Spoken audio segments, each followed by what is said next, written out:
And I'm Emerican. Welcome to Na ơi. This is the part 2 of the language lesson. Do you want to learn how to speak a little bit of Vietnamese, the most difficult language No, ever? he's not. Don't believe him. Give up now, run away, it's not too late. Ow! What are we going to learn first, teacher? Actually, I also don't know what's going on. Why don't we now review what we learned in our last lesson? We went over the tones. We'll review them very quickly. If you haven't seen this yet, you can go back to video 1, which we'll put a link in the description. Yep. Let's review the tones first. What are all the tones, Luna? Quickly. We Vietnamese, we have 5 tones. The down tone, the Down. up tone, Up, the dot tone, dot, the question mark tone, question, hỏi, question, creaky tone, creaky, creaky, ee, ee. The last one is flat tone, no tone. flat. Now let's quickly go through the conversation we had last time. If you watched our last lesson, you'll hopefully understand everything that we say. Xin chào, Xin chào, bạn tên là gì? tôi tên là Emerican. Bạn tên là gì? Tôi tên là Luna. Xin chào. Then we go away from each other. Yes, bye. Bye. This is the end of live stream. Okay, goodbye. We're done. No, Done. okay. When you call yourself tôi and you call the person you're talking to ban, that's like very, very formal. Very formal and less of emotional and Yeah. like love in it. Yeah, and Vietnamese people don't like that. They don't want to be too formal. They actually think it's We kind don't. of rude. They actually think it's much more polite to try to get to a family level Yes, with somebody as quickly as possible. Like to show that we love them. Like if you use the kind of the really formal pronouns, they would think that you're too cold Yeah. and far distant between us. Yeah. So usually we you'll have- call somebody brother or sister or aunt or uncle or grandmother or grandfather Yes. as quickly as possible. You want to get to that point very quickly. So the first thing you want to do is basically find out the age difference. The most common pronouns to the if you see a person that look a lot older than you, maybe the same age with your parents, you can call them chú For a man. for man and cô for woman. Right. So let's just pretend that I'm Luna's You don't father's need to age. pretend. Let's you pretend are. that I'm Luna's. are. Let's pretend that I'm Luna's father's age. Ban tên là gì? What would you say? Chú tên là gì? Chú tên là gì? Yes. And then if Luna were my mother's age, which we do have to use our imagination for, but if you were, I would say cô tên là gì? Yes. Cô tên là gì? Cô flat tone. Cô means aunt, and Aunt. chú means uncle. Your chú. And you have 2 ways to call me. It's like me. You can call me cháu or con. Depends on place. Like my province, they only use chú and cháu. But in Hanoi and there are many other provinces, they use chú and con, cô and con. So it's different. Okay. I've never had somebody Depends call on- me con, but I've had a lot of people call me chou. Yes, yes. So let's do a little dialogue, and I'll be Uncle Chu, and you'll be niece Chao. Yes. Cháu chào chú. Chao Chou. Chú tên là gì? Chú tên là Emerican. Cháu tên là gì? Cháu tên là Luna. Xin chào. Cháu chào chú. Oh, I said xin chào at the end, so that's another goof. I would have said chao chou would be more appropriate. But it's okay. Yeah, it's always okay. It's always okay. It's just important the very first sound. From what I understand, you can tell me if I'm wrong. Vietnamese people only say xin chào mostly just to foreigners because it's hard for them to tell like their relationship, like they can't tell as easily with foreigners as they can. So they usually just say xin chào to foreigners. And xin chào is an easy way for you as a foreigner to talk to Yes. Vietnamese people because again, it's not as easy for you to quickly find that relationship word. So I do say xin chào a lot, but if I can kind of guess somebody's age pretty well, then I would say chào chào.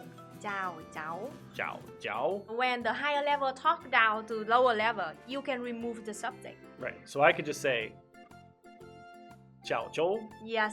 So me talking to the upper level, I should never remove the subject. So she would have to say Cháu chào chú. chào chào chú. Chào chào chú. Yes. I will actually move my head Yes, with yes, the tone. yes, So I'll be like, that's easier. ciao, ciao, ju. Yes, So when that's you're first easier. starting out, you could do that. And I'm still at the stage where I'm doing that. So I know that in a lot of the videos that you make where you're translating the text, you'll call people uncle or Uncle. aunt. Or aunt, yes. So it is very, very common. It's like the standard way to talk to people.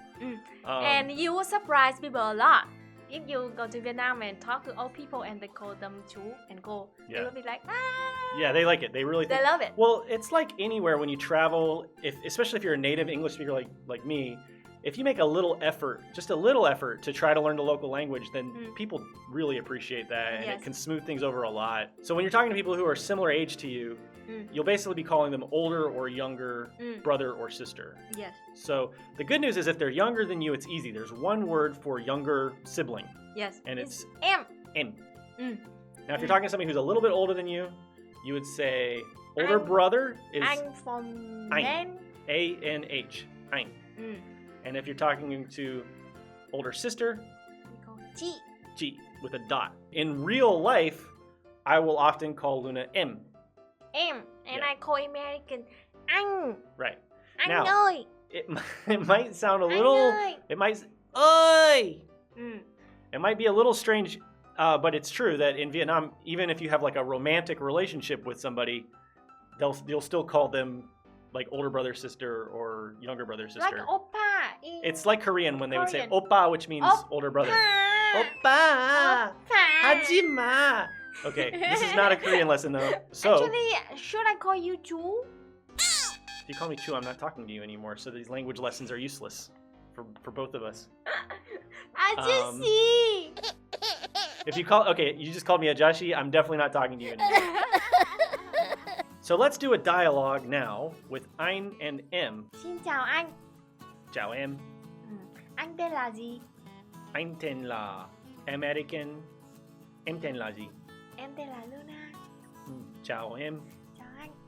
The last set of pronouns you probably need to know would be for like grandfather or grandmother aged people. So for grandmother, you would say Bà. ba. And then for grandfather, you say Ông. ông, ba, and ông. Ông. And And then they would call you Cháu. Chao. Same as Cháu the father. or con as the uncle. Same as uncle or aunt. Yeah. Okay. Mhm. Luna, you want to be my grandmother? Okay. Okay. So I would say like Chao Chao Ba. Or cháu chào bà. Is the ending word to show that you really respect them. Like Yeah. I talk to my grandma. I will Yeah. use the word a lot. Chao Chao Ba. Ah. Bà chào cháu. Cháu tên là gì? Chao tên là Emerican. Ba tên là gì? Ồ, bà tên là gì ạ? Oh, you can do that for a question too. Yes. Okay, that's something I just learned. So for a question, you can also use ah. Okay. So ba tên là gì ah? Bà tên là Luna. Chao Chao Ba. Bà chào cháu. So, Luna is born to be a grandmother. I know it sounds like a lot, but it's really basically 3 levels of a relationship. yes, 3 level relationship and 3 couples of pronouns. That's the most common in Vietnamese. Yeah, so the if you most can- common use. If you can learn those, then you can have some pretty comfortable conversations with most of the people you're going to meet. Yes. And like and it just depends. It's all relative to age. So if I were 80 years old and Luna were 79 years old, I would call her M, Yes. and she would call me Ein. So if I'm talking to a child, like at my age, I would call the child cháu. Chao. And Cháu. call himself chú. Yeah. Mm. But if I'm talking to like, Luna, then I'll say M. So it's pretty simple. It's pretty intuitive. I want to talk about your words for like eat and swallow and drink, Okay. because that confuses me. Really? It's so strange to me. So Really? can you just try to? How can it confuse you? How can it confuse Because it's so hard. You drink the water. You drink water, and the word for drink is Uống. Wung. It's not it's uống. Wung. Uống. And the word for eat is an. We don't use the word take the pill as American. Yeah. You swallow a pill like you swallow water. Uống the pill. Yeah, you wung the pill. You drink a pill. Drink the pill. You drink a pill. You drink a pill because you just swallow the pill. You don't chew the pill. So drink your This pill. is also technically complicated. It's like Vietnamese people really think a lot about the mechanics of how things make it to your stomach. But it's always interesting to see how people different people categorize things differently in their languages. Mm. It's almost like running different software, in your brain, because it's like everything. You have a different taxonomy of everything. So I think that stuff's really interesting. So here's another really important basic question that you're going to get asked a lot if you're a foreigner. Yes. Vietnamese people are very curious about foreigners, and they want to know where you're from. Yes. So they will often ask you, Em là người nước nào? Em là người nước nào? Em is Pronoun. pronouns. Em, anh, ban, tôi. So yeah. Sir. Là is, I taught you that. Là is the to be. To the be. verb. La, la, la, la. La. Người is the person. Person. Person. Người. Người. NG at the beginning, it's a Ng. It's in the back of your throat. The back of your throat. Ng. Open your mouth all the way It's ng. and use the back of your tongue to kind of go người, Ng. người, người, người. Okay. Nước means the country. Nước, it also means water. It also means water. I don't know why. So if but you're thirsty, you could say nước, or if you want to say country, you say nước. yes. Nước. Nước. So người nước nào. Now means Now means which. which. Question what? See? Question what we put in the End. end of the question. Question always comes at the end. We'll say ban. Ban là người nước nào. Bạn là người nước nào? Not bạn. The dot is wrong. Xin lỗi cô. Bạn Bạn. là Người nước nào. Bạn là người nước nào. exactly. So which country are you from? I'm from America, so I would say tôi là người Mỹ. We don't change the word of the country to show the nationality. You're from America and you are American person. Yeah. Người. And then the country name. Yes. So in this case, for me, it would be Mỹ. Means that the person from that country. And Luna is from Vietnam, so she's người Vietnam. Vietnam. Or they often shorten that to người Viet. Người Việt. Yeah. Yes. Canada, which is Người Canada. người Canada. Or Australia, Người Úc. người Úc. Úc, because Australia is too long for us, so we They shorten almost all of the country names down. Yes. England, England, người Anh. người Anh. If we didn't say your country name, very easy. Just go to Google Translate and type it in. Yes. Or you can leave a comment and Leave a comment and I will Luna can help you out as well. What about Mexico? Mexico. Yeah, Mexico. So they Mexico. tend to get closer to the native language name for it than English words. Yes, yes. And in English, we just kind of just give you whatever name we feel like giving. So even we call Korea and North Korea and South Korea, but to us, they have different names because actually they call themselves different. Yeah. So for instance, in South Korea, South Koreans call their country in Korean Hanguk. Hanguk. Hanguk. So in Vietnamese, they're Hàn Quốc. Hankwok. But then the North Koreans call themselves Chosun. Chosun, and in Vietnamese it is Triều Tiên. Yeah, Triều Tiên. So they actually respect the different Koreas a lot. Like we in English call it Korea, which sounds absolutely nothing like Hanguk or Chosun. So, oh yeah, Spain. It's like España, but they say Tây Ban Nha. Tây Ban Nha. That's a Sí, little. España, Tây Ban Nha. It's close. It's close. It's close. Italy and Vietnamese is very easy. It's just Ý.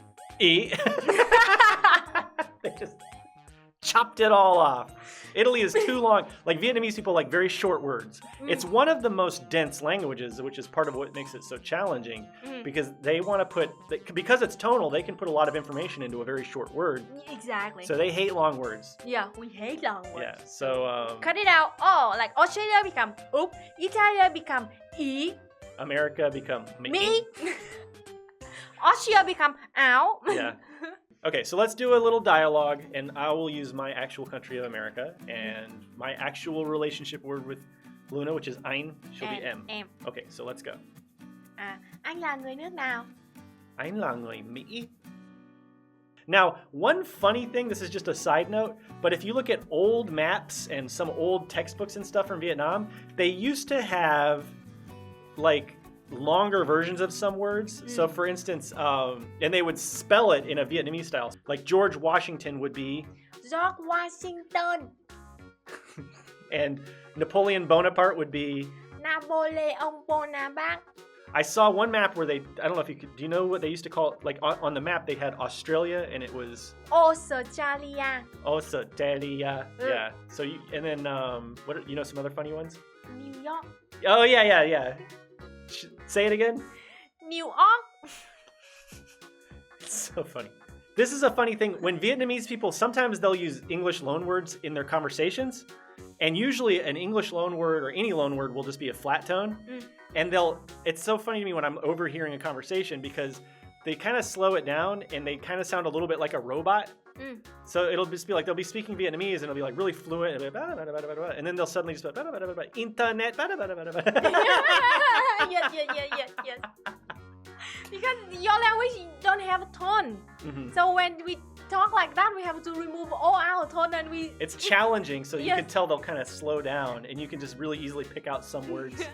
Now, another funny thing that I want to talk about really quickly, since I just made fun of Vietnamese and did the thing to talk about Vietnamese, why don't you show us a little bit about how Vietnamese think English sounds? Oh. Like, what would your noise be for... Like... Yeah. That's what English sounds because like. Because you use a lot of the letter S. Yeah. And we don't. You know what else you should do? You should right now put a little clip of that girl who does all the fake languages. Yes. There's a Vietnamese student who kind of went viral here. She's we'll put a link also to the original video. But she's an expert at pretending to speak different languages. It's one of the funniest things I've ever said. So we'll put a link to that in the description, but here's a little sample. สวัสดีค่ะนักไหลชักเกลือมาเลยนะสึกกระโหลกปิ้งไก่หลักสากสวัสดีสวัสดีขนาดประชาน้องสมันเนอร์ 안녕하세요. 초조한데 부끄러운데 속으로 지금만 가로나면서 근데 아주 그런데요? 차오. Hallo, comment je italiano ou je ne expression of rediscussioner in a vertical average spur like in a vertical like it's vertical show, it's like an average show, it's vertical average, everything is vertical average, it's vertical average. Em học trung học phổ thông chuyên Phan Bội Châu. Đúng không? Ở thành phố Vĩnh, tỉnh Nghệ An. Em sinh ra ở Nghệ An. It really makes sense when you listen, but actually you couldn't understand it at all. Yeah, it's amazing. The English is the best. The Korean is also very, very good. I think that's probably enough as in terms of like a lesson for now. We just want to give you a little bite-sized chunk stuff you could take and write it down, practice it, and you know, we'll just go a little bit at a time. Done of our lesson, now it's fun stuff. Now we'll have a little fun time. You should share with us some Vietnamese tongue twisters because they might be some of the most difficult tongue twisters on earth. Ông Bụt to be the god in the Bui Pagoda hold a magical paper to scare the rat. The god in the pagoda holds a magical paper to scare the rat. And if you mess up, what does it say? The god from the pagoda hold your to scare the rat. Mẹ mình muốn mình mong một mũi mẹ mình mách mình mắng mi mãi. What does that mean? Your mom bought a jackfruit. Your mom bought a jackfruit, okay. You've been touching it for a long time, and then finally decided to take it, small part out of it, secretly. Mẹ mi mách mụ mi.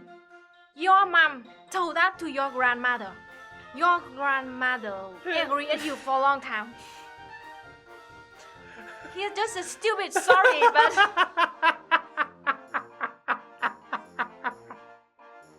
Alright, do the other one. Cành cây cao có con cào cắn con cừng chết cứng. What does that mean? Up there in the high branch of a tree. Có con cào. There's a grasshopper. Grasshopper. Cắn con cừng beat another insect. Okay. Chết cứng, and that insect died. And that insect died. So one more time. Say it one more time. Cành cây cao có con cào cắn con cừng chết cứng. And I think everyone wants to hear the other one about the jackfruit one more time. Mẹ mình muốn mình mãi mong một múi. Mẹ mình mách mụ mi mắng mi mãi. Remarkable. And you have one more, don't you? I do. Why don't you share it with us? Đêm đông đốt đèn đi đâu đấy, đốt đèn đi đãi đậu đen đi đến đầu đỉnh, đợi đời đai đã.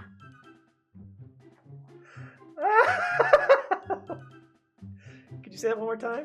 Đêm đông đốt đèn đi đâu đấy, đốt đèn đi đãi đậu đen đi đến đầu đỉnh, đợi đời đai đã. What does that mean? In the winter night, where are you going holding your torch? In the winter night, where are you going holding your torch? Đốt đèn đi đãi đậu đen. Mean that I am burning my torch to go wash my black beans. I am burning my torch to go wash my black beans. To show the way to wash the black bean, okay? Okay. Đi đến đầu đình. Like go to the main house of the village. Đợi đó đãi đã. Wait, I have to pee pee.